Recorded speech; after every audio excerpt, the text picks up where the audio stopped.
बिस्मिल्लाहिर्रहमानिर्रहीम। अस्सलाम वालेकुम वरहमतुल्लाहि वबरकातुहू। पहली बात तो मैं यहाँ के रेचूर के मशाकिन के सबका शुक्रिया अदा करता हूँ कि एक हक़ के लिए आवाज़ उठाने के लिए पहले सब में आके ठहरे। तो एक ये जो वाक़या है अलन में हुआ सर, तो आप इससे पहले एक देखे होंगे जो हज़रत टीपू सुल्तान रहमतुल्लाह अलैह जो जामिया मस्जिद बनाए हैं श्रीरंगपट्टना में, तो वो मस्जिद को भी श्री राम सेना संघ परिवार पे टारगेट किए थे। वो मस्जिद को शहीद करके वहाँ पर देवस्थान बनाने का आलोप भी किए थे, लोग ओपन एजेंडा दिए थे। तो उसके बाद गदग में भी देखे होंगे आप, गदग में भी मस्जिद को शहीद करके वहाँ पर भी देवस्थान बना तुम बोल के वो लोग ओपन एजेंडा दिए।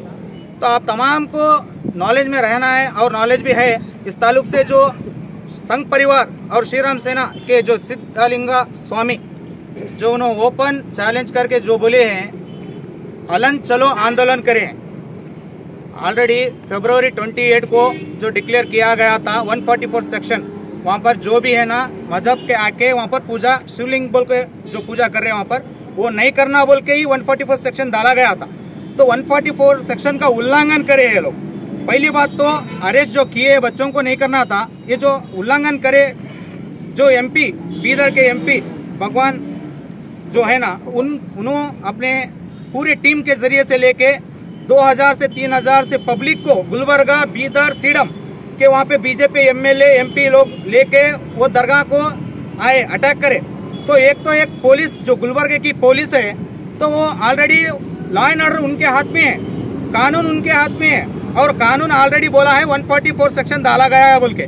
तो डालने के बावजूद भी एक बीजेपी के लीडर और एमएलए एमपी साथ लेकर एक 2000 से 3000 गुलबर्गा बीदर सीडम से आसपास से लोगों के संघ परिवार आरएसएस के मावालियों को लेकर वो दरगाह को अटैक करते हैं। आने के बाद वो दरगाह में जो अटैक करने का है, जब वहाँ पर एक दरगाह को हिफाजत के लिए अलन के नौजवान और खवातीन लोग पूरे बुजुर्गाने दिन आकर वहाँ पर दरगाह को हिफाजत के लिए जो शरीयत बताती है और लॉ एंड ऑर्डर जो बताता है, हमारा कॉन्स्टिट्यूशन जो बताता है, तो उस एक्ट पर ठहर के हिफाजत कर रही है दरगाह को कहीं ना जाए। जैसा कि आप लोगों को मालूम है रात के रात जो बाबरी मस्जिद के अंदर राम मंदिर को लाखों पुतले रखा गया था, वैसा ना हो बोल के ये लोग आके हिफाजत के लिए ठहरे गए। पहली बात तो ये हिफाजत करे है, मगर इनके ऊपर 100 से 200 लोग के ऊपर एफआईआर करे लोग। तो पहली बात तो एफआईआर करना है तो वो 2000 से 3000 जो लोग आए थे तो उनके ऊपर एफआईआर होना था, मगर वो लोग उनके ऊपर एफआईआर नहीं किए। खास करके एमपी के ऊपर एफआईआर होना था और रूरल जो एमएलए गुलबर्गे के उनके ऊपर एफआईआर होना था, और जो बीजेपी और संघ परिवार श्री राम सेना के जो आए उनके ऊपर एफआईआर होना था। ऑलरेडी सुप्रीम कोर्ट से और कोर्ट से जो भी है 18 केसेस सिद्धलिंगा स्वामी के ऊपर 18 केसेस है, तो भी उसके ऊपर बेल के ऊपर छोड़ा गया। तो अगर ये 18 केस के अंदर ये एक केस भी मिला के उसको बेल नहीं देना चाहिए।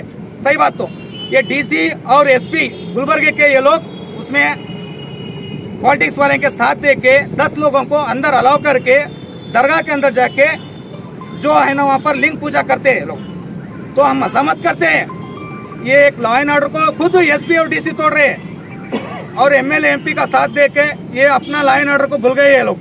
तो पहली बात तो जितने भी 150 से 200 बच्चों को अरेस्ट किए हैं उनको हम सब मुशाकिन रायचूर के तरफ से उनको इमीडिएटली रिहा करना है। कोई उनके ऊपर चार्जशीट नहीं लगाना है, कोई एफआईआर नहीं होना है, इमीडिएटली उनके ऊपर एफआईआर निकाल के बेल करना है, छोड़ना है उनको। और एक बात, जो 1 तारीख को रात में जो 3 बजे के रात में जो लोगों को टारगेट करके ये लोग हर एक को जैसा कि बाबरी मस्जिद को शहीद करके जो राम मंदिर बनाए ये लोग, उसी तरह इसको भी शहीद करके शिवलिंगा मंदिर बनाना बोल के आए थे।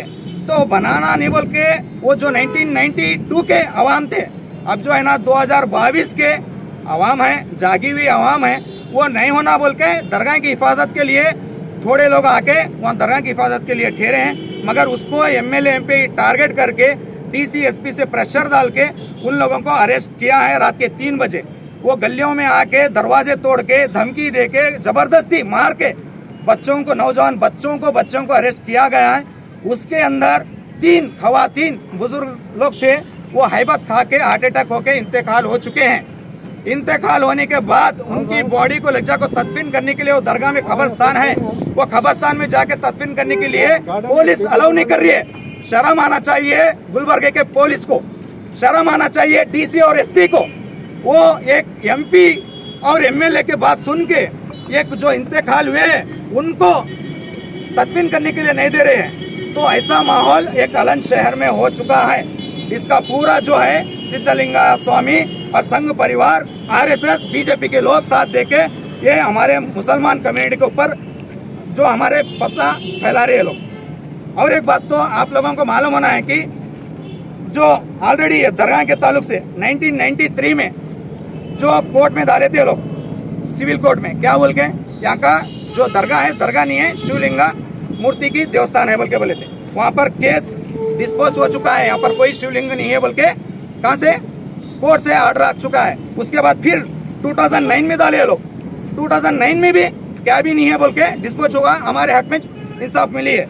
उसके बाद 2017 में ये लोग फिर से डाले, फिर से डालने के बाद अभी वक्फ बोर्ड की जो एडवोकेट है वो लोग लड़ रहे हैं, जो बाहर के एडवोकेट है वो लोग भी लड़ रहे हैं। तो इतना सब वक्फ बोर्ड की इसके हिसाब से 144 सेक्शन था, मगर ये लोग 144 सेक्शन का उल्लंघन किए हैं। इन लोगों का इमीडिएटली क्या होना है, एक्शन होना है, इनके ऊपर सजा देना है। और एक बात, जितने भी हमारे 3 खवातीन जो इंतकाल हुए तो उसके ऊपर जो है ना 302 सेक्शन वहाँ के SP और पुलिस और खास करके बीदर के MP और सिद्धलिंगा स्वामी के ऊपर 302 सेक्शन एक्ट लगा के उनको सजा देना है बोल के हम पूरे रायचूर के जानिब से एक अपील करते हैं। और एक बात, जो प्लेस ऑफ वर्शिप रिलीजन 1991 के एक्ट पे जो है ना कोई भी रिलीजियस के तोड़ना नहीं है और कोई भी नहीं बनाना बोल के एक्ट है, तो एक्ट का भी ये लोग उल्लंघन करे हैं। तो इसके लिए इन लोगों को एक कानून के जो खिलाफ करे, इन लोगों को एक कानून के दायरे में रह के हम लोग जो आज जाके एक मेमोरंडम दे रहे हैं, तो इसके लिए हक के लिए हमारे को आवाज़ उठा रहे हैं। तो वो लोगों को पूरी सख्त के साथ सजा देना बोल के हम रायचूर की तरफ से एक अपील कर रहे हैं। और ख़ास करके जो गवर्नर, कर्नाटक गवर्नर के हिसाब से एक अपील कर रहे हैं कि वो इमीडिएटली जज काउंसिल बिठाना है, बिठा के इन लोगों के सामने बिठा के एक जो भी वहाँ पर हालात हुए हैं सिद्धलिंगा स्वामी के तरफ से, वो ये BJP MLA MP के तरफ से हुए, उनको इमीडिएटली हाई कोर्ट में बिठा के उनके खिलाफ एक्शन लेना बोल के एक उम्मीद करके आए।